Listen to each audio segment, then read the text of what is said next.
ఈ రోజున మన ముఖ్య ధ్యానాంశము సియోనులో నుండి నిన్ను ఆశీర్వదించునుగాక. దైవభక్తి గల వానిని వాని కుటుంబమును దేవుడు ఎలా దీవిస్తాడో కీర్తనకారుడు తెలియజేస్తూ ఈ మాటలు చెప్తూ ఉన్నాడు.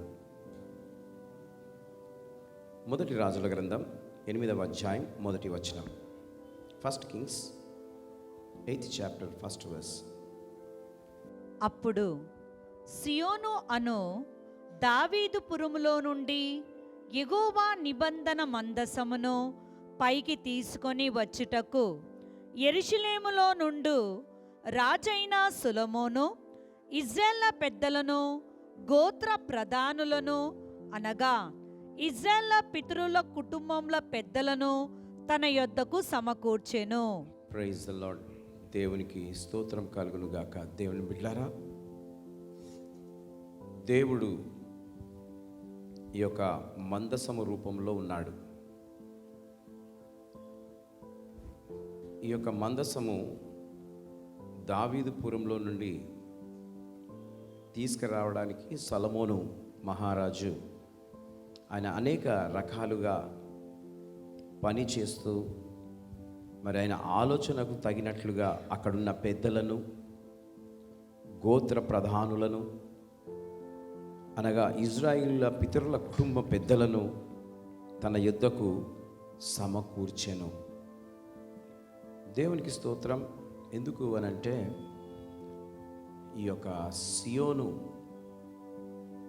సంబంధించింది ఈ మందసము దేవునికి సాదృశ్యమై ఉంది కాబట్టి అది కదిలించాలన్నా, ఒక స్థలంలో నుండి ఒక స్థలానికి తీసుకువెళ్ళాలన్నా ప్రార్థన పూర్వకంగా పరిశుద్ధంగా ఉంటూ ఆ మందసాన్ని కదిలించాలి. మనం మందసం గురించి గత పోయిన సంవత్సరంలో ధ్యానించి ఉన్నాం. మందసంలో ఏమేముంటుంది, మందసమును తీసుకువెళ్ళేవారు ఏ విధంగా ఉండాలి, మందసాన్ని పాపులు తాకితే ఏ విధంగా శాపము దేవునిది వచ్చిందో దాన్ని మనము ధ్యానించాం. కాబట్టి సొలొమోను కూడా చాలా జాగ్రత్తగా ఆయన ఆలోచిస్తూ పెద్దలందరినీ సమకూర్చి మాట్లాడి ఆ యొక్క మందసాన్ని కదిలిస్తున్నట్లు, పైకి తీసుకొస్తున్నట్లు మనము చూస్తూ ఉన్నాం. కనుక దేవుని బిడ్డలారా, మన జీవితంలో కూడా మనము పైకి రావాలి అని అంటే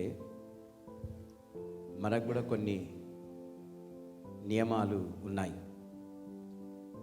ఒక వ్యక్తి ఒక చిన్న కుటుంబం నుండి ఎదుగుతూ ఉన్నాడంటే అది దేవుని యొక్క ఆశీర్వాదం. దేవుని ఆశీర్వాదం లేనిది ఎవరు పైకి రాలేరు. కాబట్టి దేవునికి స్తోత్రం. దేవుని బిడ్డలారా, దేవుడు మరి తన దాసుడైన సొలొమోనుతో మాట్లాడి ఈ కార్యాన్ని చేస్తున్నట్లుగా మనం చూస్తూ ఉన్నాం. కాబట్టి మనము కూడా దేవుని యొక్క అడుగు జాడల్లో నడుస్తూ ప్రార్థిస్తూ మనము ముందుకు సాగాలని దేవుని వాక్యము సెలవిస్తూ ఉంది. కాబట్టి దేవునికి స్తోత్రం. మరి సియోనులో ఉన్న వాక్య సంబంధమైన ఆశీర్వాదాలు నీకు అనుగ్రహించును. ఎవరు? దేవుడు. మొదటిగా సియోనులో ఉన్న ఆశీర్వాదాలను దేవుడు నీకు అనుగ్రహించును. ఈ ఆశీర్వాదము పై నుండి మనకు వస్తూ ఉంటుంది. కాబట్టి దేవుడు ఆయన ఆశీర్వాదాలను మన కుటుంబాల మీద కుమ్మరించాలని ఈ మొదటి మాటగా చెప్తూ ఉన్నాను. రెండవది కీర్తన గ్రంథం 2వ అధ్యాయం 6వ వచనం. Psalms 2nd chapter 6th verse. నేను నా పరిశుద్ధ పర్వతమైన సియోను మీద నా రాజును ఆసీనునుగా చేసియున్నాను. దేవునికి స్తోత్రం. ఈ యొక్క దావీదు యొక్క జీవితాన్ని మనం గమనించినట్లయితే దేవునికి దావీదు చాలా సన్నిహితంగా జీవించాడు. ఎంతగా దేవుణ్ణి ప్రేమించాడంటే అంతగా ప్రేమించాడు.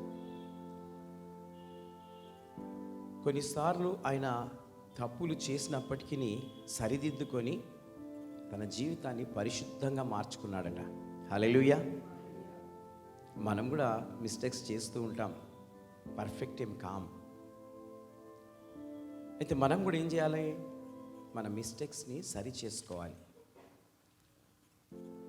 మన మిస్టేక్స్ సరిగ్గా ఎప్పుడైతే అవుతాయో అప్పుడు మనమేమో పరిశుద్ధులంగా మార్చబడతాం. వారిని ఏం చేస్తాడు దేవుడు? రాజుగా చేస్తాడు. అనగా ఒక మంచి స్థాయిలోనికి మనల్ని తీసుకొని వెళ్తాడు.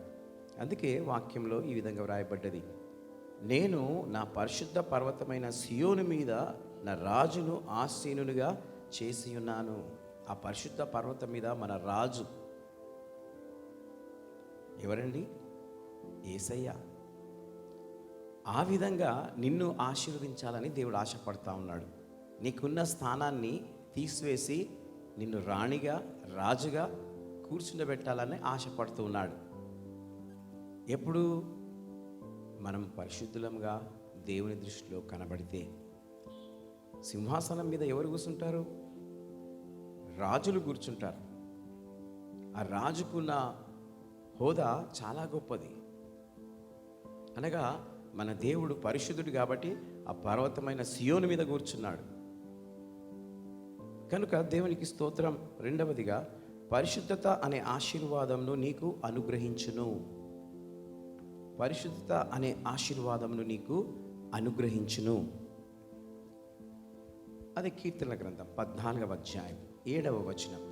Psalms 14th chapter 7th verse. సియోనులో నుండి ఇజ్రాయేలులకు రక్షణ కలుగునుగాక. యెహోవా చెరలోని తన ప్రజలను రప్పించినప్పుడు యాకోబు హర్షించును, ఇజ్రాయేలు సంతోషించును. ఆమేన్. సియోనులో నుండి ఇజ్రాయేలునకు రక్షణ కలుగునుగాక. సియోనులో నుండి మనకు రక్షణ కలుగుతుందట. ఎవరికి? దేవుని నమ్మిన పిల్లలకు, ఇజ్రాయేల్ ప్రజలకు. కాబట్టి ఆ రక్షణను మనము దేవుని దగ్గర అడుక్కోవాలి. అనేక విధాలైన రక్షణ ఈ లోకంలో మనుషులకు దొరుకుతూ ఉంది. మొట్టమొదటిగా పాపం నుండి మనకు రక్షణ యేసయ్య ఇస్తూ ఉన్నాడు. అనేక ఇబ్బందుల్లో నుండి రక్షణ దేవుడు ఇస్తూ ఉన్నాడు. అనేక అపాయాల్లో నుండి ఆయన రక్షణ ఇస్తూ ఉన్నాడు. యాక్సిడెంట్స్ నుండి మనకు రక్షణ దేవుడిస్తూ ఉన్నాడు. కాబట్టి ఈ యొక్క రక్షణ ఎక్కడి నుండి వస్తుందట? సియోనులో నుండే వస్తుంది. హల్లెలూయా. సియోనులో నుండి ఇజ్రాయేలుకు రక్షణ కలుగును గాక. సియోను అనగా పరలోకం. సియోనులో నుండి దేవుడు మనకు రక్షణను ఇస్తూ ఉన్నాడు. యెహోవా చెరలో తన ప్రజలను రప్పించినప్పుడు, చెరలో అనగా ఇబ్బందుల్లో, ఇరుకులో, చెరసాలలో తన ప్రజలను రప్పించినప్పుడు యాకోబు హర్షించును. అంటే ఇజ్రాయేల్ ప్రజలు సంతోషపడతా ఉంటారు. అదేవిధంగా ఇజ్రాయేలు సంతోషిస్తూ ఉంటారు. అవును, ఎవరన్నా ఆపదలో ఇరుక్కొని అందులో నుండి వాళ్ళు బయటికి రాగానే సంఘస్థులందరికీ సంతోషం, ఇరుగు పొరుగు వారికి, బంధువులకందరికీ ఆనందం. ఎట్లాంటి అపాయంలో చిక్కుకున్నాడు, ఎంత చక్కగా దేవుడు ఆ అపాయంలో నుండి విడుదలనిచ్చాడు. నిజమే, దేవునికి స్తోత్రం. అది దేవుని యొక్క రక్షణ. దేవుడు వారిని అందులో నుంచి రప్పించడానికి ఎంతగానో ఉపయోగపడ్డాడు. మనకు తెలియదు దేవుడు చేసే సహాయం, ఎవరిని ఏ విధంగా తాను వాడుకొని అందులో నుండి విడిపిస్తాడో మనకు అర్థం కాదు. కాబట్టి మన పరిశుద్ధతను బట్టి, మనము దేవునితో ఉన్న సహవాసమును బట్టి దేవుడు వారిని వాడుకుంటాడు. హల్లెలూయా. మన దగ్గర నీతి, యథార్థత, భక్తి లేకుండా మనకు సహాయము దొరకదు. అది కనబడని దేవుడు మనకు సహాయాన్ని చేస్తూ ఉంటాడు. హల్లెలూయా. కాబట్టి ఆయన సహాయాన్ని, ఆయన రక్షణను కోరాలని కోరుతున్నాను. మూడవదిగా, రక్షణ అనే ఆశీర్వాదమును నీకు అనుగ్రహించును. నాలుగవది, కీర్తనల గ్రంథం 20వ అధ్యాయం 2వ వచనం. Psalms 20th chapter 2nd verse. పరిశుద్ధ స్థలములో నుండి ఆయన నీకు సహాయము చేయునుగాక, సియోనులో నుండి నిన్ను ఆదుకొనుగాక. Praise the lord. పరిశుద్ధ స్థలంలో నుండి ఆయన నీకు సహాయము చేయునుగాక. ఎక్కడి నుండి మనకు వస్తుంది సహాయము? పరిశుద్ధ స్థలంలో నుండి. అనగా దేవుణ్ణి ఎక్కడైతే ఇద్దరు లేక ముగ్గురు ఆరాధిస్తారో ఆ స్థలం అంతా ఏమవుతుంది? పరిశుద్ధంగా అవుతుంది. దేవుని మందిరం ఏంటంట? పరిశుద్ధ మందిరం, పరిశుద్ధ స్థలం. దేవుని శరీరము, రక్తం ఇక్కడ విలువబడుతుంది కాబట్టి ఈ స్థలం ఎలాంటి స్థలం? పరిశుద్ధ స్థలం. మీరు దీవించబడుతున్నారంటే ఎక్కడి నుంచి దీవించబడుతున్నారు? దేవుని పరిశుద్ధ స్థలంలో నుండి దైవ సేవకుడు చెప్తున్న వాక్యంను బట్టి విని మీరు పరిశుద్ధులుగా మార్చబడుతున్నారు. హల్లెలూయా. లేకపోతే తెలుసా అండి, అందరికీ రోడ్డు మీద పోయేటోళ్ళకు ఎట్లా నువ్వు పరిశుద్ధంగా అవుతావంటే, స్నానం చేస్తే పరిశుద్ధంగా అవుతా అంటాడు. స్నానం చేస్తే పరిశుద్ధంగా అవుతాడా? సరే, శారీరకంగా క్లీన్ అవుతుండొచ్చు, కానీ హృదయం కాదు. అనగా దేవుని వాక్యాన్ని బోధిస్తూ ఉంటే, యేసు ప్రభు నీ కొరకు సిలువలో రక్తం కార్చాడు, ఆయన రక్తంలో నువ్వు కడుక్కో, నువ్వు పరిశుద్ధంగా అవుతావు, నీకు మోక్షం దొరుకుతుంది అని పరిశుద్ధ స్థలంలో నుండి దేవుని వాక్కు వింటూ ఉంటే ఆ వ్యక్తి రక్షింపబడతాడు. కాబట్టి దేవుడు ఈ మాటలు తెలియజేస్తున్నాడు. పరిశుద్ధ స్థలంలో నుండి ఆయన నీకు సహాయం చేయునుగాక, సియోనులో నుండి నిన్ను ఆదుకొనుగాక. అనగా సియోనులో నుండి నిన్ను ఆదుకొనుగాక. అనగా ఈ పరిశుద్ధ దేవుడు ఎక్కడుంటాడు? ఆయన నివాసం ఎక్కడ? సియోను. ఆ సియోనులో నుండి ఆయన సహాయాన్ని చేస్తూ ఉంటాడు, ఆదుకుంటూ ఉంటాడు. కాబట్టి నాలుగవదిగా, నిన్ను ఆదుకొందును. ఐదవది, కీర్తన గ్రంథం 50వ అధ్యాయం 2వ వచనం.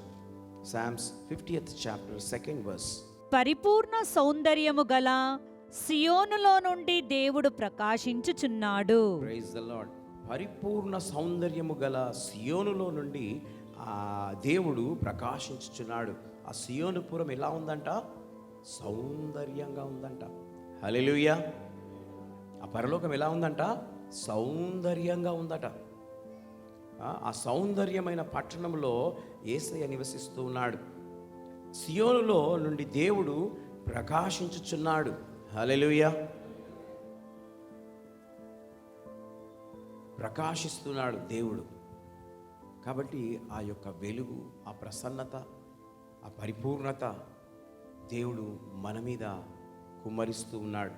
పరిపూర్ణత అనే ఆశీర్వాదాన్ని దేవుడు నీకు నాకు అనుగ్రహిస్తూ ఉన్నాడు.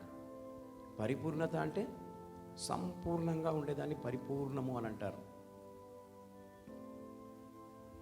కాబట్టి కొంతమంది వస్తారు, కొంతమంది రారు. కొంతమంది వస్తారు సంఘానికి, కొంతమంది రారు. అనగా వాక్యం వారికి సరిగ్గా అర్థము కాదు.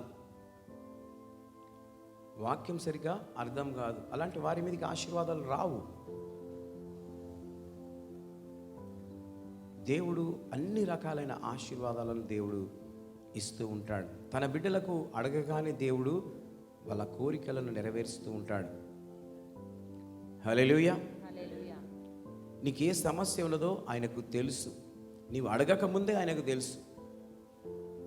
నీ కోరికకు తగినట్లుగా ఆయన ప్రతిఫలాన్ని ఇచ్చి ఆశీర్వదిస్తూ ఉంటాడు. కనుక ప్రియమైనటువంటి దేవుని సంగమా, దేవుని బిడ్డలారా, ఈరోజు వింటున్న మీరు మరి ఐదవదిగా పరిపూర్ణత అనే ఆశీర్వాదము నీకు అనుగ్రహిస్తూ ఉన్నాడు, అనుగ్రహించును. పరిపూర్ణత అనే ఆశీర్వాదం నీకు అనుగ్రహించును. ఆరవదిగా, కీర్తన గ్రంథం 125వ అధ్యాయం 1వ వచనం. యెహోవా యందు నమ్మికయించువారు కదలక నిత్యము నిలుచు సియోను కొండవలె నుందురు. Praise the Lord. హల్లెలూయా. యెహోవా యందు నమ్మికయించువారు కదలక నిత్యము నిలుచు సియోను కొండవలే ఉందురు. నిజమే దేవుని బిడ్డలారా, యెహోవా యందు నమ్మిక ఉంచువారు, నమ్మకము దేవుని మీద చాలా మనకు అవసరం. అపనమ్మకం ఉంటే దేవుడు మన మనవిని ఆలకించాడు. కనుక దేవుడి మీద మన నమ్మకం ఉండాలని దేవుని వాక్యం సెలవిస్తూ ఉంది. కనుక ఎప్పుడైతే దేవుని మీద నమ్మకం మనకు ఉంటుందో నిత్యము నిలుచు సియోను కొండవలే మనం ఉండగలుగుతాం. మనల్ని ఆ విధంగా దేవుడు దీవిస్తాడు. ఈ యొక్క 2024 స్టార్ట్ కాగానే ఈ నూతన సంవత్సరంలో దేవుడు చక్కటి ఉపవాస ప్రార్థనను మనకు అనుగ్రహించాడు. ఖాళీగా ఇంట్లో కూర్చునేవారు వచ్చి దేవుని సన్నిధిలో ఒక 2 గంటలు గడిపితే అది ఎంతో ఆశీర్వాదం. హల్లెలూయా. ఆశీర్వాదం రావాలా అంటే ఎక్కువ వాక్యం వింటేనే నీకు ఆశీర్వాదం వస్తుంది.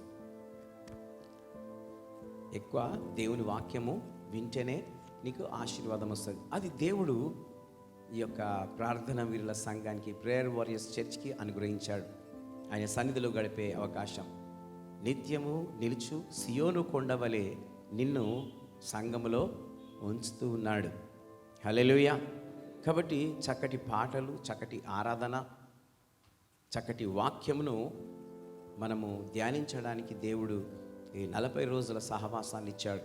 కాబట్టి ఈ 40 రోజులు ప్రార్థన బహు అద్భుతమైనది.